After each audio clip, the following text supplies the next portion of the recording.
Ayun, magandang tanghali po mga bossing. Ngayon po may available po tayong Toyota Small Body 2E12 valve mga bossing, XE power steering. Ayan, naka power steering na po yan. Naka 15 na mags. Ayan, binilihan ko rin po yan ng mga gulong mga bossing. Ayan, presentable naman pintura. Ayan o, kitang-kita naman at umiilaw-ilaw pa, kumikintab. Unat naman po mga kaha mga bossing. Ayan o. Bago din po yung mga rain visor, naka central lock, naka alarm. Ayan po mga bossing, oh. Ayan po ang view niya pag nasa malayo. Kita ko lang po sa inyo. Ayan, oh. Puging Toyota Small Body, power steering, rehistrado na. Mga bossing, ayan oh. Naka-tint na rin, 3M tint. Naka JDM taillight, naka JDM na garnish mga bossing, tapos naka white plate na. Nakuha na po yung white plate sa LTO. Ayun, naka free flow muffler. Ayan po, ganda. Yan o. Oh. Puging-puging Toyota Small Body. Ayan, dito naman tayo sa kabila. Ang pinaka-issue lang po nito, pintura kung napakasilan mo mga bossing. Pero presentable paint, katulad po ng ito, may mga parting kupas. Yan lang naman. Sa bubong, ayan o, naka wrap kung tawagin sa bubong mga bossing. Ayan, katulad niyan, yan po yung mga issue, yung mga pintura, pero presentable na presentable mga bossing. Ayan o, oh. Presentable paint mga bossing, yan ha. Toyota Small Body, napakapogi. Ayan din po yung harap niya, oh. Ayan o, ang kagandahan naman nito mga bossing, buo yung dashboard niya, wala siyang putok. Kasi sakit po kasi ng small body yun. Pag sabing small body, putokin talaga dashboard. Pero ito, buong buo. Wala po siyang mga bitag o putok ang dashboard. Ayan, ganda rin po pati mga upuan. Stock lang, pati mga sidings po unat. Kasi karamihan kasi nito, yung sidings nito, nalulukot. Kasi lawanit kung tawagin lang po niyan. Pero yan buo. Ayan po mga upuan. Stock po yan, pati likod. Ayan po mga bossing. Oh. Stock. Yan mga sidings oh. Lahat po na bintana niya nagana. Mga bossing. Ayun po, malamig po aircon nito, rehistrado. Ayan, marami lang lamok. Start naman po natin mga bossing. Naka central lock na rin po ito sa alarm. Kinabitan ko po yan. Yan oh, tumutunog-tunog. Start naman po natin mga bossing. Yun. May start na po siya mga bossing. Ayan no, naka pang GL na rin po na gauge yan mga bossing. Yan no, naka free flow muffler. Malamig din po aircon nito. Yan no, oh yan, naka aircon na mga bossing. Palamig muna tayo.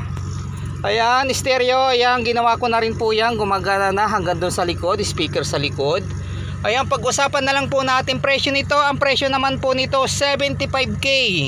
Yung fix po tayo doon mga bossing. Kasi malaki po kasi naubos ko sa registro nito mga bossing. Kasi nung nakuha ko po nito matagal na po siyang hindi nakarehistro. 2015 mga ganun po, halos 10 years. Pero yun, nirehistro ko na para halimbawa may makakuha, hindi na siya mahirapang magrehistro mga bossing. Ito bagong rehistro ko to. Rehistrado na siya, malamig aircon. Ayan, maayos makina. Iyo, itatakbo nyo na lang. Ang pinaka-issue nito, katulad ng sinasabi ko kanina, sa pintura, may mga kupas po mga bossing. Ngayon silipin naman po natin ang makina nito mga bossing. Yun o, tumutunog-tunog pa yung alarm niya. Ubus na po unit natin mga bossing. Ayan o, napakaluwag po ng garahe po natin. Wala pong kalaman-laman. Kaya buying na buying po tayo.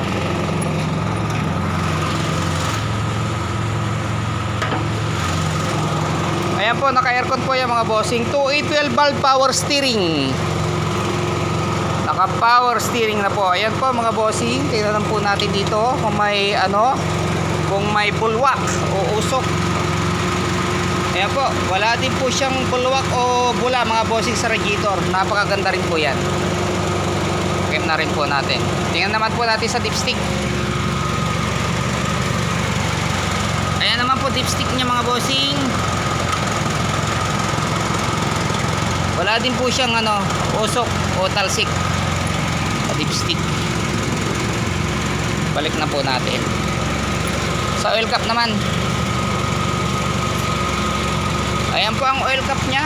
Wala din po siyang mga tumatalsik-talsik na mga langis. Malinis po sa loob. Tignan po natin mga bossing.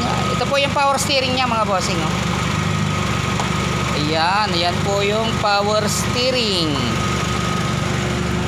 Ayan mga bossing. Ito bagay na bagay po sa inyo to. Budget meal 75 lang mga bossing. Ayan napakaganda rin po pintura.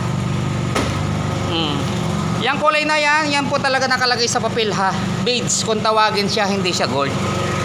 Tara na po natin.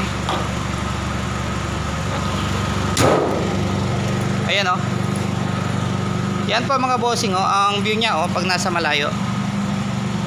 Yun. Ulitin ko po mga bossing, ang presyo nito ay 75k. Sa mga gustong mag-walk-in dito po sa may 135 Purok 3 Landayan, San Pedro, Laguna. Ayan po mga bossing. Ayun lang po. Shout out pala sa mga basher po natin. Maraming salamat din po sa inyo mga bossing. Kahit mga basher, maraming salamat. Lalong lalo na po sa mga solid follower po natin.